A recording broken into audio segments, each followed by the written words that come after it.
दोस्तों नमस्कार, मैं आपका दोस्त मनोज कुमार मिश्रा, एक फिलोसोफर और एस्ट्रोलॉजर। मैं आप सभी लोगों का अपने YouTube channel astro aura world पर हार्दिक स्वागत करता हूं और आप सभी लोगों से ये रिक्वेस्ट करता हूं कि अगर आप लोग अभी मेरे चैनल पर नए हैं तो चैनल को सब्सक्राइब करना ना भूलें। तो आज हम लोग चर्चा करेंगे वृश्चिक लग्न वाले लोगों का जुलाई का महीना किस प्रकार से जाएगा, किस हिसाब से, गोचर के हिसाब से। तो अगर आप लोग देख रहे हैं कि अगर लग्न में 8 नंबर लिखा हुआ है तो ये कुंडली किसकी होगी? वृश्चिक लग्न वालों लोगों की होगी। और अभी तक अगर आप लोगों ने मेरी वो वीडियो की वृश्चिक लग्न वाले लोग कैसे होते हैं नहीं देखी है तो आई बटन पर क्लिक कर वो जरूर देखें कि वृश्चिक लग्न वाले लोग कैसे होते हैं। तो देखिए 8 नंबर कुंडली में पड़ा हुआ है और ये जितने भी ग्रह आप हर घर में लिखा हुआ देख रहे हैं वो किस प्रकार से? गोचर के हिसाब से। तो गोचर क्या होता है? ब्रह्मांड में जो ग्रह जिस अवस्था में, जिस राशि में चल रहा होता है, हम लग्न के अकॉर्डिंग उसी राशि में लिख देते हैं। तो समस्त ऊर्जा किसकी होती है? गोचर की। अब कुछ डेट्स हम लोग देखिए नोट करते हैं। तो ये जो इस बार वृश्चिक लग्न स्टार्ट हो रही है तो चंद्रमा इनके फर्स्ट हाउस से ही स्टार्ट कर रहा है, मतलब लग्न में चंद्रमा है। तो देखिए बात करेंगे सबसे पहले 1, 2, मैंने डेट सब बराबर में लिख दी है, 1 और 2, 28 और 29। ये टाइम फॉर सेल्फ है, अपने लिए समय। जब चंद्रमा हमारे लग्न में आ जाते हैं तो क्या होता है कि हमें वो टाइम अपने लिए खर्च करना चाहिए, मतलब मेडिटेशन वगैरह के ऊपर खर्च करना चाहिए।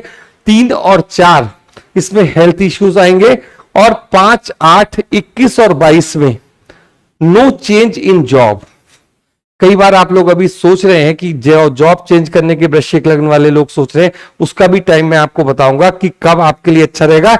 लेकिन 5 से 8 तक, 5, 6, 7, 8 और 21 से 22 तक आप अपनी जॉब को बिल्कुल भी चेंज ना करें, चाहे कितना ही दबाव क्यों ना आए। अब बात करते हैं 9, 10 की और 23, 24, 25 की। तो इसमें क्या है कि अपने बच्चों से आपको क्या है, अपने बच्चों से, मतलब 5th हाउस जो है ये हमारा, इससे संबंधित मैं आपसे बात कर रहा हूं कि इस समय हमें अपने बच्चों से बिल्कुल भी विवाद में नहीं पड़ना है। मतलब कहने का यह है कि आप लोग अपने बच्चों के साथ के जो संबंध हैं उनको मधुर रखिए। और बात करेंगे आपके देखिए 11 और 12 तारीख की, 26, 27 तारीख की। तो ये खर्चे लिए हुए हैं। अब ये खर्चे किस प्रकार के होंगे? जब हम लग्न में अंदर चलेंगे तब मैं आपको बताऊंगा कि इसमें 26 और 27 वाला जो सिस्टम है उसमें क्या होगा। आप अपने दोस्तों के साथ पैसा खर्च करेंगे, अपने एंजॉय, अपने आनंद के लिए पैसा खर्च करेंगे और 11 और 12 तारीख को इन्वेस्टमेंट के लिए खर्च करेंगे। जैसे कि आपको कोई गाड़ी खरीदनी है, इस तरीके की बातचीत आपके सामने आएगी। बात करेंगे 13, 14 और 15 की। तो इसके अंदर क्या सीन देख रहा हूं मैं कि जो आपकी स्पाउस है उसके साथ आपको बिल्कुल भी झगड़ा नहीं करना है। मतलब झगड़ा करेंगे तो क्या होगा, उसका जवाब भी आपको कैसे मिलेगा? बहुत भारी भरकम मिलेगा। तो इसलिए आप वाद विवाद से बचें और साइलेंट तरीके से, बहुत प्यार से अपने स्पाउस के साथ ये दिन बिताएं। अब बात करते हैं 16 से 20 की। 16, 17, 18, 19, 20 आ गई इसमें। 21, 22 आपकी मैंने वहां कवर करी और 23 से लेके 31 तक ये टाइम फॉर मनी है। और ये जो चीज है वृश्चिक लग्न वालों के लिए सबसे बेस्ट पीरियड है। मतलब कहने का क्या है कि कुछ समस्याएं भी आएंगी, मन मुटाव भी होगा, लेकिन उसके बाद जो मेन चीज आपको दिख रही है कि पैसा आपके हाथ में आना ही आना है। तो ये टाइम जो है आपका 16 से 20 का और 23 तारीख से लेकर 31 तारीख का वो टाइम फॉर मनी है। तो ये चीज भी आप बिल्कुल नोट कीजिए। अब देखिए कुंडली का विश्लेषण करता हूं, सीधी बात पर आता हूं। अब आपका सबसे पहले हम लोग क्या देखते हैं? सबसे पहले हम लोग देखते हैं लग्न का मालिक कौन है। तो यह लग्न का किसका लग्न है? ये वृश्चिक लग्न है। और मालिक कौन है इसका? मंगल। तो देखिए मंगल देव से शुरू करते हैं। मंगल कहां पड़े? आपके कर्म भाव में पड़े, मतलब जहां आप कार्य करते हो वहां आपके पास कौन, किसकी पावर जुड़ी हुई है? आपके राजा की, आपके मालिक की, आपकी लग्न के राजा की पावर कहां पड़ी हुई है? कर्म क्षेत्र में पड़ी हुई। तो इसका क्या मतलब हुआ? इसका मतलब हुआ कि इस बार मंगल देव, मंगल जो ग्रह है आपको किस तरीके की ऊर्जा दे रहा है? आपके कार्य क्षेत्र में बहुत मजबूती के साथ खड़ा है, आपका साथ देने के लिए खड़ा है। जो भी आप बिजनेस करते हो, जो भी आप जॉब करते हो, उसके अंदर आपको प्रमोशन भी मिलेगा और आपका जो पैसे से लेन देन का संबंध है वो भी किसका डिपार्टमेंट है? या मंगल के हाथ में है। और शुक्र भी यहां आ जाएंगे 7 जुलाई के बाद। तो क्या होता है कि जब मंगल के साथ शुक्र आ जाते हैं, देखिए मैं इस समय बात कर रहा हूं केवल अभी लग्न की, और जब 10th हाउस की बात ही करेंगे तो मैं शुक्र का भी विश्लेषण अभी करूंगा। तो सबसे पहले हम ये देख लेते हैं कि मंगल की दृष्टि कहां पड़ती है? आपकी लग्न पे पड़ रही है पहली दृष्टि, चौथी जो होती है, और फिर 7वीं दृष्टि आपके 4th हाउस पे पड़ रही है, और आपकी 8वीं दृष्टि कहां पड़ रही है? 5th हाउस पे पड़ रही है। तो छोटी सी बात, मंगल की बात कर रहे हैं चूंकि, क्योंकि वो आपका लग्नेश है, मालिक है, राजा है। तो यहां लग्न क्या कर रहे हैं आपके? मंगल क्या कर रहे हैं? एक तो आपको कर्म भूमि में जहां भी आप काम करते हो वहां पे मजबूती प्रदान कर रहे हैं आपके लिए। चूंकि जब यहां पर मंगल की दृष्टि होगी तो जो जैसे मैंने आपको बताया ना, पहले 1, 2, 28 और 29 इस डेट पर चंद्रमा यहां से गोचर करेंगे। तो जब यहां से चंद्रमा गोचर करेंगे तो ये जो संबंध आपस में बनेगा ये बहुत अच्छा नहीं होता। इसलिए मैंने आपसे कहा कि आपको इस बार जब महीने की शुरुआत हो रही है तो टाइम फॉर सेल्फ का मतलब है खुद अपने ऊपर नियंत्रण करना है। वाणी से कुछ ऐसे शब्द नहीं बोलने कि जिससे सामने वाले को कोई दिक्कत हो, और इसमें थोड़ा हेल्थ की भी प्रॉब्लम आ जाती है। तो अगर हमारी एज अच्छी है तो हम इस बात को देखेंगे कि 60 से ऊपर है, 55 से ऊपर है, तब तो ये दोनों डेट, ये सारी डेट हेल्थ इश्यू भी पैदा कर देंगी। क्योंकि यहां से जब गोचर हमारे चंद्रमा का होता है तो ये चीज हम लोगों को देखनी है, समझनी है। लेकिन ओवरऑल अगर हम लोग ये देखते हैं तो यहां मंगल हमें मजबूती प्रदान कर रहे हैं। दूसरी बात यह है कि जो हमारे बच्चों का क्षेत्र है, मतलब 5th हाउस हमारा किसका है? बच्चों का, उस पर भी इसकी दृष्टि पड़ रही है। तो उस क्षेत्र में भी स्ट्रॉन्ग पोजीशन हमारी शो कर रहे हैं मंगल देव। अब हम लोग बात करेंगे आपके कुटुंब भवन की और पैसे के भाव की। तो पैसे के भाव का स्वामी कहां पड़ा हुआ है? 6th हाउस में, 6ठे भाव में, और दूसरा नंबर उसका कहां लिखा है? गुरुदेव महाराज का 5वां। इसका मतलब आपके बच्चे यदि कुछ कमाने लगे हैं तो क्या होगा? आपको धन का लाभ होगा। तो मेन बात हम लोग यहां यही देखते हैं। जब मैं 6th भाव में आऊंगा तो आपके गुरु के बारे में भी बताऊंगा। तो लेकिन ये महीना चूंकि आपका मनी ओरिएंटेड है और थोड़ा सा स्ट्रेस भी लेकर आ रहा है, तो हमें क्या देखना है? पैसा कहां से आएगा? एक बच्चों से भी हमें पैसा प्राप्त होगा। मतलब अगर हमारे बच्चे कुछ ना कुछ करने लगे हैं तो वो हमें क्या करेंगे? सपोर्ट करेंगे मनी वाइज, पैसे की दृष्टिकोण से। और दूसरी बात करेंगे हम आपके अब पराक्रम भवन की। तो देखिए पराक्रम भवन और आपका 4th हाउस, मतलब 3rd हाउस और 4th हाउस, ये किसके अंडर में आते हैं? ये आते हैं शनिदेव महाराज के अंडर में आते हैं। और यहां पर बुध की दृष्टि है। अभी उससे पहले बुध कहां होंगे? आपके 8th हाउस में होंगे। जब ये यहां पर होंगे और यहां से इस समय बाद में जब ये बुध यहां आ जाते हैं तो उसकी दृष्टि कितनी पड़ती है? पराक्रम भवन में पड़ेगी। तो देखिए सबसे मेन इंपॉर्टेंट इस पूरे महीने में, पूरे जुलाई के महीने में बुध का मूवमेंट है। बुध यहां से 3 बार, पहले यहां रहेंगे, फिर उसके बाद यहां चले जाएंगे, और 25 तारीख के बाद ये आपके 10th हाउस में 10वें भाव में आ जाएंगे। लेकिन तीनों ही स्थितियां आपके अनुकूल हैं। आपके लिए पैसे की जो गुंजाइश में देख रहा हूं, जो इस तरीके की बात में देख रहा हूं कि आपके पास हर तरफ से पैसा कैसे आएगा? बुध के माध्यम से भी आएगा। तो सबसे पहले बात कर लेंगे हम आपसे, जब बुध यहां तक है, मतलब 8वें भवन में है, तो ये क्या करेंगे? भूमि से, भवन से सबसे आपका मार्जिन करा के देंगे। 10th हाउस, 3rd हाउस और 4th हाउस के मालिक शनि है। इस चीज को आपको अभी यहां समझना है कि दृष्टि का संबंध तो मैंने आपको पराक्रम भवन से बताया कि आगे चल के बुध आपको सपोर्ट करेंगे, लेकिन मेन भवन किस चीज का है? शनि का। और शनिदेव महाराज इस समय कहां बैठे हैं? 4th हाउस में बैठे हुए हैं, और इनकी दृष्टि कहां जा रही है? मंगल पर, और मंगल की दृष्टि भी कहां आ रही है, शनि पर। ये बहुत अच्छा संबंध मैं नहीं देख रहा हूं, लेकिन साथ में क्या है, मंगल की दृष्टि शनि पर आ रही है।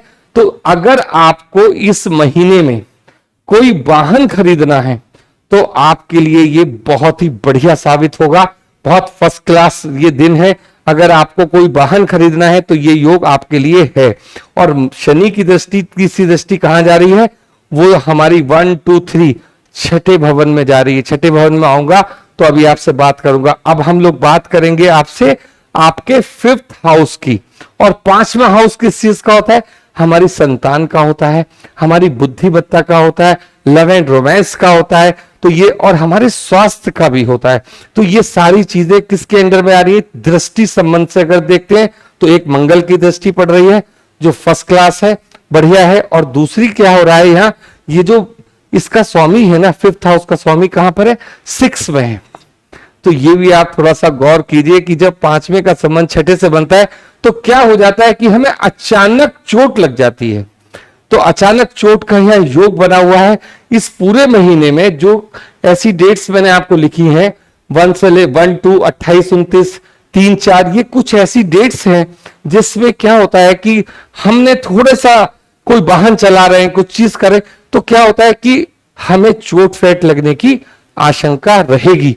दूसरी बात क्या है कि गुरुदेव बृहस्पति जो महिलाएं गर्भवती हैं उनके लिए प्रॉब्लम करते हैं, क्योंकि एक तो मंगल की दृष्टि यहां आ रही है। तो जो महिलाएं गर्भवती हैं इस समय उनको बहुत संभाल के चलना है। मेन चीज उनके लिए डेट देखिए कौन कौन सी मैंने निकाली है, 7 8 है, 7 8 है, और दूसरे अकाउंट है 23 24 और 25। तो ये डेट्स उनको बहुत संभाल के, क्योंकि यहां से चंद्रमा इस समय गोचर करेंगे। आपको ये भी देखना है कि ये जो चीज है बहुत संभाल के आपको देखना है, मतलब वजन ना उठाएं। मेन चीज आप ध्यान रखिए, वजन उठाने से ये प्रॉब्लम आने की संभावना है। अब बात करते हैं हम आपके छठे भवन की। और छठे भवन में क्या है, राहुदेव है और क्या है, गुरुदेव बृहस्पति बैठे हुए। और गुरुदेव बृहस्पति की जो दृष्टि है वो कहां जा रही है, 12th हाउस में जा रही है। और दूसरी दृष्टि 1 2 3 4 5 कहां जा रही है, 10th हाउस में। तो देखिए, और 9 आप देख लीजिए आपका यहां जा रहा है। मेन चीज क्या है, गुरुदेव बृहस्पति आपको पूरी तरीके से आपके कर्म भवन में सपोर्ट करने के लिए तैयार बैठे हुए हैं। इसलिए मैं लगातार आपसे कह रहा हूं कि आपका जो ये महीना है ये पैसे से संबंधित महीना है, काम करने का महीना है। 10th हाउस इतना ज्यादा रिच है इस बार आपका कि अगर आप चाहें और आपके पास आइडिया हो तो आप उसके ऊपर पूरा वर्क कीजिए, पूरा फोकस कीजिए, जिससे पैसा बने, जिससे ज्यादा से ज्यादा पेमेंट आपके खाते में आए। तो ये सारे योग बने हुए हैं जुलाई के महीने में। कुछ चीजें नेगेटिव होती हैं, लेकिन मेन चीज क्या है, पैसा आपको देके जाना ही जाना है इसको। इसी तरीके से हम बात करेंगे, देखिए राहु की। जब राहु और गुरु की युति होती है तो क्या होता है, पावर ट्रांसफर हो जाती है एक दूसरे की। अब राहु की दृष्टि भी हमारी कहां जा रही है, 12th हाउस में जा रही है। तो जो मैंने वो डेट्स लिखी थी ना खर्चे की, राहु खर्चा कराएंगे क्योंकि 12th हाउस में उसका खर्च जा रहा है। और ये किसके ऊपर खर्च कराएंगे, शुक्र की राशि है, मतलब कोई ना कोई ऐसा खर्चा जिसको आप खर्च करने के बाद आनंदित महसूस करोगे अपने आप को। तो ये सारी चीजें अच्छे अच्छे खर्च कराएंगे। जबकि बृहस्पति देव थोड़ा सा चोट फैट लगने के कारण क्या होगा, कुछ गलत जगहों पर भी खर्चा कराएंगे। तो ये चीज आपको यहां समझनी है। अब बात करते हैं, देखिए आपके 7th हाउस की। तो 7th हाउस मैंने आपको किस चीज का बताया, 7th हाउस होता है हमारे स्पाउस का, 7th हाउस होता है हमारे बिजनेस पार्टनर का, और 7th हाउस होता है हमारी डेली इनकम का। और ये किसका डिपार्टमेंट है, शुक्र का डिपार्टमेंट है। तो शुक्र पहले तो कहां होंगे, आपके 9th हाउस में होंगे, और उसके बाद कहां जाएंगे, 10th भवन में चले जाएंगे। तो कहने का मतलब यह है कि दोनों ही जगह शुक्र की आपकी बहुत अच्छी स्थिति बनी हुई है। तो आप इस स्थिति का लाभ उठाएं। लेकिन एक बात का यहां ख्याल रखना है कि 10वें भवन में चूंकि शनि की दृष्टि भी पड़ रही है और मंगल और शुक्र की युति है, तो आपको जो जो मैंने डेट्स बताई हैं आपको, ये 7 8 और 5 से 8 वाली डेट, और आपकी 21 और 22, इसमें क्या होगा, ओवर कॉन्फिडेंस से बचना है। मतलब क्या हुआ इस बात का कि जो 7 और 8 वाली डेट है ना, आपको कोई भी डॉक्यूमेंट साइन करने तो उसे पढ़िए, उसको क्या करेंगे आप पढ़ेंगे, उसके बाद साइन करेंगे। हो सकता है कि आप जल्दबाजी में या ओवर कॉन्फिडेंस में आके या सामने वाले की बातें, केवल बातें सुनते हैं आप केवल और उस पर साइन कर देते हैं, तो ये आपके लिए गलत होगा। दूसरी बात क्या होगा कि यह शुक्र की युति है, तो उसमें क्या होता है कि आपके ऑफिस में या जहां भी आपका वर्किंग प्लेस है वहां कोई अगर महिला मित्र है आपकी, तो उसके कारण आपका झगड़ा भी हो सकता है। तो ये चीज भी आपको थोड़ा मन में रख के कार्य करना है। कोई भी चीज आप ऐसी ना करें कि आपके मुंह से कोई गलत बात निकल जाए। सारा का सारा सिस्टम यहां बुध तय करेंगे, क्योंकि जब शनि की दृष्टि यहां पड़ती है तो ये सिस्टम किसके हाथ में आ जाता है? बुध के हाथ में आ जाता है। और बुध क्या है? बुद्धिमान ग्रह है।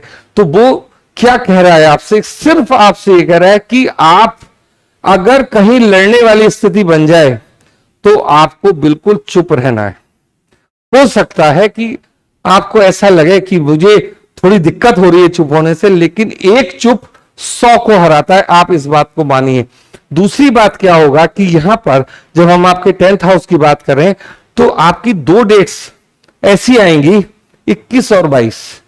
इस डेट पर आपके ऊपर एक अजीब सा प्रेशर होगा और आप कहेंगे मैं ये सर्विस छोड़कर चला जाऊं, कुछ और करूंगा। ऐसा आप बिल्कुल भी नहीं करेंगे। मेरा सिर्फ आपको सजेशन ये है, एग्रेसिव होकर मतलब क्रोध में आकर कोई भी डिसीजन आपको इस महीने लेना ही नहीं है। अपना मूड फ्रेश रखिए, समय आपका बढ़िया चल रहा है। दूसरे की 2 बातें सुनने की आदत डाल लीजिए। इस महीने में अगर आपका विवाद होता है तो ये आपके हित में नहीं जाएगा। मतलब किस बात का? पैसों से संबंधित। अगर आप लड़ बैठे तो ये जो टाइम है ना आपका, जिसमें टाइम फॉर मनी लिखा है, ये आपको नहीं मिलेगा। इसलिए इसका गुरु मंत्र क्या है पूरे महीने का कि आप अपने ऑफिस में कभी भी झगड़ा करने की बिल्कुल नहीं सोचे। ये समय आपके झगड़ने का नहीं है, ये समय आपका पैसा कमाने का है। तो ये चीज मैं यहां जो देख रहा हूं मैंने आपको बताया। और जब बुध देखिए, बुध इसके बाद यहां आ जाएंगे 25 तारीख के बाद। तो पहले तो आपको जब वो 8th हाउस में होंगे तो कहीं ना कहीं जमीन में इन्वेस्टमेंट कराएंगे, वो आपको प्रॉफिट का काम रहेगा। दूसरी बात, जब वो यहां आ जाएंगे तो कहीं ना कहीं शेयर मार्केट में आपका दिमाग चलेगा।